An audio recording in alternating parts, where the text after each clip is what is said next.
Hi everyone, today we have a new video review, and as you can see, this time we are going to talk about fresh release from IBG models. It's a 1/72 scale kit, it copies aircraft, and as you can see it's ER80A1C, and the box version is named as a Great Air Battles of 1944. So what we have here is actually the new tool release of this famous Romanian aircraft, and in 1/72 scale it should be quite a fun to build, so that's why I decided to take a closer look. And the kit number is written there, it's 72570, and as you can see what I have here on the table, it's the final shape of this release, and you'll get exactly the same stuff as what you'll see in this video review. You can actually order it in IBG Models website or any good model shop which sells this brand. So first of all, I have to say that the box size is standard for this brand. Here you can see comparison with my hand. We have really beautiful box art here with the P38 going down. Quite an interesting scene, I would say. It would be cool also to get it as a poster, but unfortunately IBG does not do any posters. And also here on the sides you can find the safety devices as well as some other kits which are produced by this brand. So here you can take a closer look. As you can see, some of them were reviewed by me on the same YouTube channel which you are watching at the moment, so you can definitely check them out. And on the opposite side you can see also 4 marking options. So we will talk more about them when we will be checking the assembly manual, because usually the marking guide is printed there, and I guess this kit is not an exclusion from this rule, so we will find it there. And just to make a different let's say style of the review, we will not be opening all of the plastic bags right now, so all of the bags are already opened, and I will be showing the sprues faster, and let's see how you will like it. Feel free to write your opinion or your feedback in the comment section. So here we start with the first sprue. As you can see, this is actually one of the biggest sprues in the kit, and maybe I can zoom out back for a bit. So for now you can see that here we have the mix of various parts. What is cool is that we have, for example, this main wheel well section molded as a one-piece part. This frontal section of the cowling is also one-piece part. Here we have several types of the propeller hub. Again, the propeller itself is also one piece. And a lot of things are copied in the area of landing gear, and I guess it's necessary due to the original design of the real aircraft, so this is something what you cannot avoid. And maybe I can zoom in so that you can take a closer look here. So as you can see, the molding quality looks really great. It's visible that this kit was already developed with modern technologies, so that's why we have really clear and crisp details on those parts, and it's just a matter of not losing them under the paint layer and primer, or maybe just accidentally cutting them off. But as you can see, the attachment points are quite thin, so here I don't see any danger, let's say. And if I flip over the sprue here, you can check the parts from the opposite side. So we have the guiding elements. For example, here in the cowling frontal section we have the I guess these are special recess slots for the guiding tabs, so it will be easier to position this part when you will be installing it on the fuselage. And overall I like what I see here, because the molding quality is really clean and it's decent for 1/72 scale. Next we continue with the second gray plastic sprue. This one is smaller, so here I think we can zoom in a bit. And now you can see that here we have the cowling part. So this section of the cowling, or of the fuselage actually, it will be assembled out of 2 parts. So be ready for this, and maybe try to make the connection as smooth as it is possible, because it will be quite a noticeable section of the aircraft. And it's worth checking what we have on the opposite side. So as far as you can see, we have the guiding tab below, so at least this will help you. And note also that attachment points are going onto the edge, so you will have to carefully cut them off without cutting into the edge of the part. That's a bit tricky, but it's doable. And I guess in 1/72 scale, IBG could not avoid it, maybe. Next we continue with the clear plastic sprue. So here we have the sprue which was packed separately. As you can see, we have really nice molding quality, and we have canopy parts in several sections. So it means the windscreen is molded separately from the main section. So it's really cool. It might be useful for opening the cockpit and showing what is inside. And due to the canopy design, I think it should be visible even with the closed canopy. So it's already your decision whether you would like to open it. Just like any other IBG models kit, this one does not feature any masks, so that's why if you would like to get a nice paintwork, maybe you can get some aftermarket, or maybe you can train your skills in order to get a nice result. Next sprue is a B1, so it's another big sprue, and I will just zoom out to show it whole first. So here you can see the sprue, and we have here the fuselage halves. For the fuselage, it's quite interesting how the parts division is done, because as you can see we have two, let's say, side panels, one bottom panel, and all of this will have to be combined together. We also have the separate tail fin and tail wings. Also here we have some cowling parts, and I guess this is the rear section of the fuselage here, the spine section, let's say. Here we also have some parts for the main wheel wells, and it's not possible to miss these engine parts. As you can see, it's quite, I would say, detailed for 1/72 scale, and maybe it's worth zooming in and placing the sprue like this so that you can see all of those parts at once. In my opinion, it definitely deserves careful painting.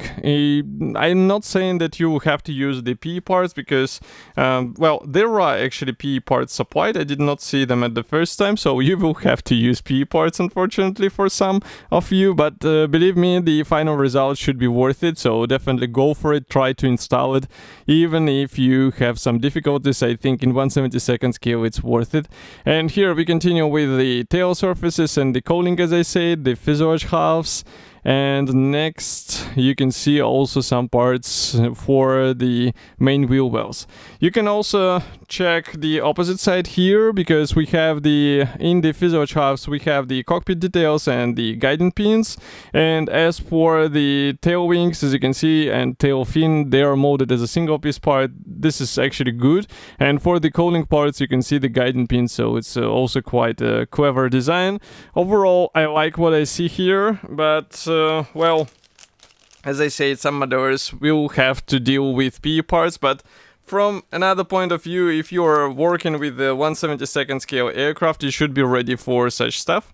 And last but not the least is the sprue J.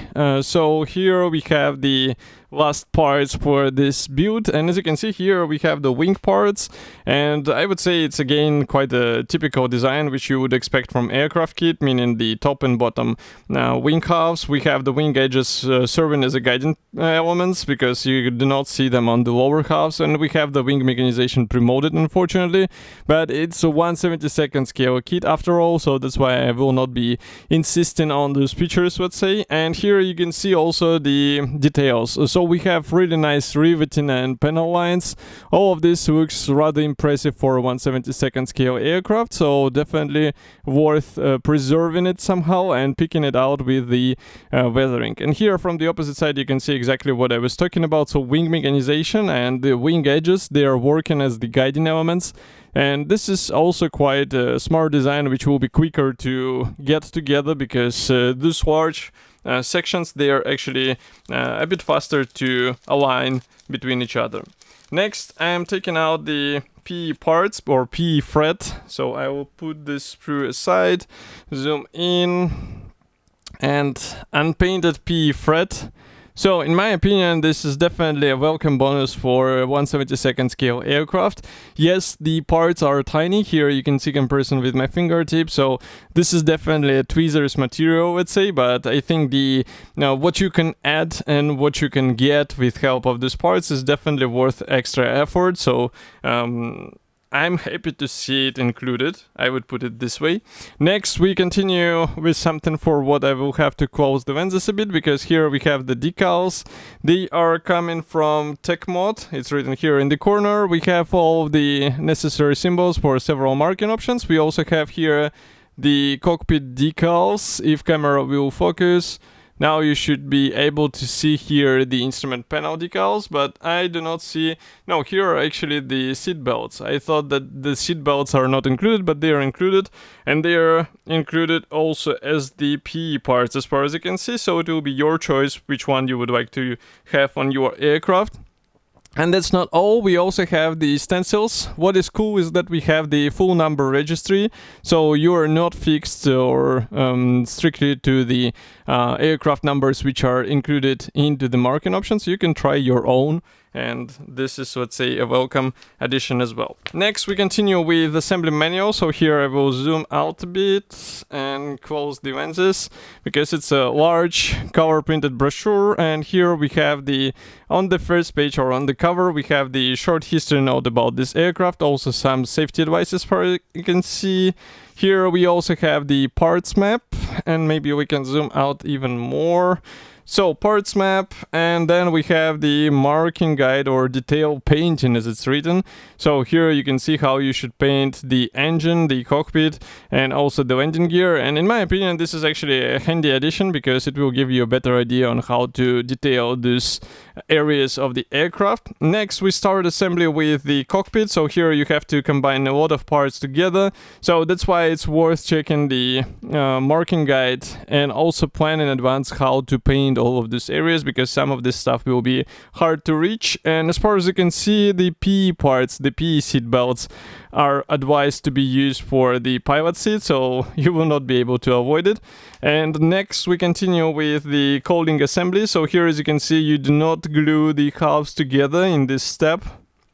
And this is quite interesting sequence, because first you combine these two halves together, then you install the external panels, and then you proceed with joining the fuselage halves together, installing these frontal sections of the cowling. And here we have also these main wing supports, which are enclosed with the bottom section. Quite an interesting design, because as you can see, each part actually locks another one which was installed before. So very engaging design, I would put it this way. Here we continue with putting the lower wing halves first, and then joining the top ones afterwards. Landing gear goes next, and as you can see, there is no option, at least it's not offered here, with the folded landing gear. Next we continue with the canopy being installed. So for the canopy, at least we have the closed and open version.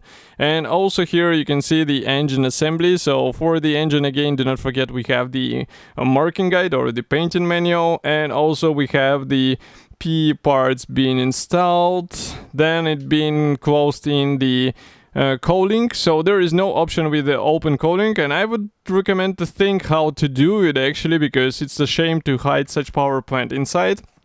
Next we continue with that's the next page, with installing this whole nose section with an engine inside onto the fuselage. And then we continue with minor elements here and there. As you can see, even some access hatches, they will get the P panels as well.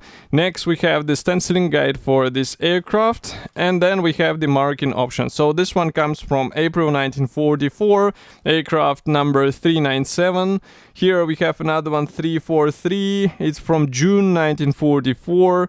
I would say the overall camouflage would be more or less similar. As you can see, only the minor elements are different. For example, here we have the wing edges in a white color. Next we continue with the aircraft 320. It's from 10th of June 1944, and as you can see, there are even some inspiration photos included. And then there is one more, which is full green without the yellow cowling, so that's the main difference, which is really noticeable. And this is aircraft from August 1944. So that's not all, because here we have also small ad for the various add-ons from the same brand. As you can see, that's the pilot seat, the wheels, exhausts, and another wheel set, and also some other sets in 1/72 scale, which I reviewed as well, so you can check them on the same YouTube channel which you are watching at the moment. As for this kit, I already said that it's already available. In my opinion, it's a great opportunity to build something in a small scale, especially if you would like to assemble something unusual.